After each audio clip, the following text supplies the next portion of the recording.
ஓம் சக்தி.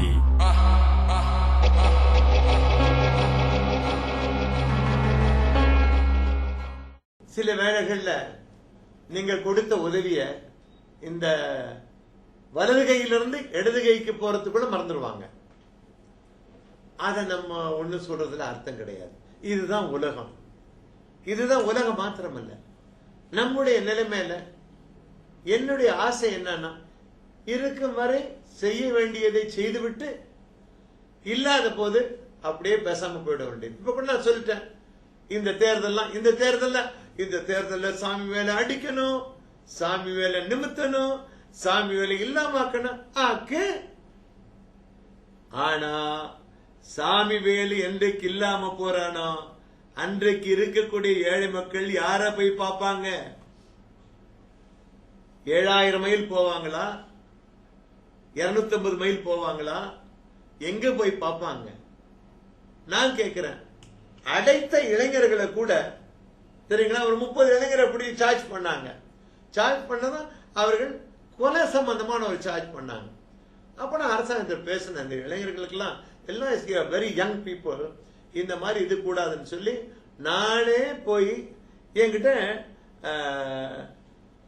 ஒரு வழக்கறிஞர், எனக்கு நெருங்கிய நண்பர் செல்வம் ராமசாமி வந்து பேசினார். என்ன நேத்தோ இந்த மாதிரி இளம் பையன்கள்லாம் பிடிச்சி இந்த மாதிரி ஹை சார்ஜ் போட்டிருக்காங்க, இவங்களுக்கு ஏதாச்சும் ஒரு இது இல்லையான்னு பாராளுமன்றத்திலிருந்து கூப்பிட்டு நம்முடைய அரசாங்க தலைமை வழக்கறிஞரை கேட்டேன், தான் இதுல ஏதாச்சும் ஒரு மாற்றம் செய்ய முடியுமா?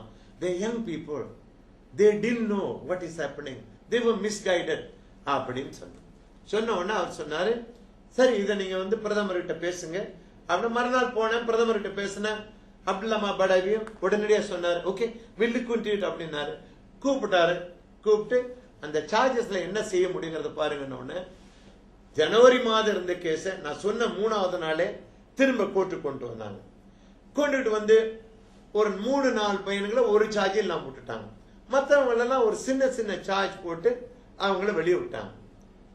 அதுல ஒருத்தர், ஒன்னாலையா என் மகன் வெளியே வந்தான், நீ கோர்ட்டுக்கு வந்தியா, நீ எங்களை பாத்தியா, எங்க கூட நின்னியா, எங்க கூட சத்தம் போட்டியா, உனக்கு வெக்கமா இல்லையான்னு கேட்டாரு.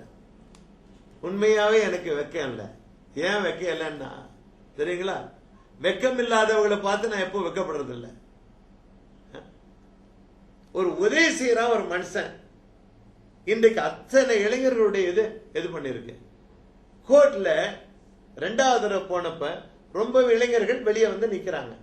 நிக்கிறப்ப ஒருத்தர் வந்தார், ஒரு அரசியல் கட்சியின் அதிக பிரசங்கி, ஒரு அரசியல் கட்சியின் அதிக பிரசங்கி.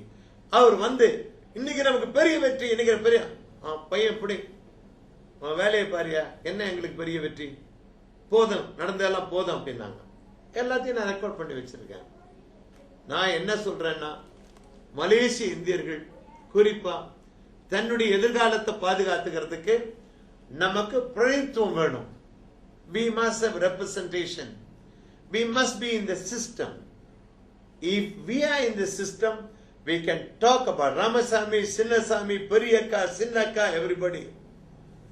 If you are not in the system, you can make 1,000 speeches in the parliament.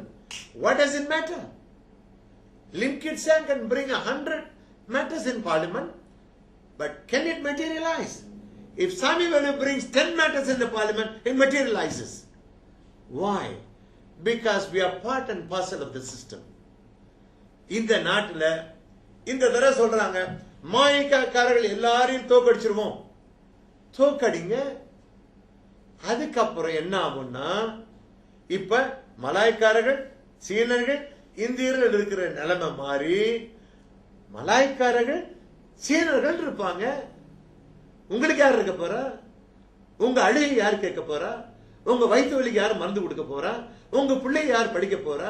உங்க பிள்ளை யார் இங்கிலாந்துக்கு அனுப்ப போறா? உங்க பிள்ளை யார் ருமேனியாக்கு அனுப்ப போறா? உங்க பிள்ளை யாரு ரஷ்யாவுக்கு யார் அனுப்ப போறா? இந்தோனேஷியாவுக்கு யார் அனுப்ப போறா? 400 பேர் படிக்கிறாங்களே இந்தோனேஷியாவில். யாரு காசு கட்டுறது? 14 million per year. Not even Lee Foundation give 14 million. அதுதான், அதாவது அந்த காலத்தில் சொல்லுவான், இதுதான் உலகமாடா. தெரியுமில்ல? அதான்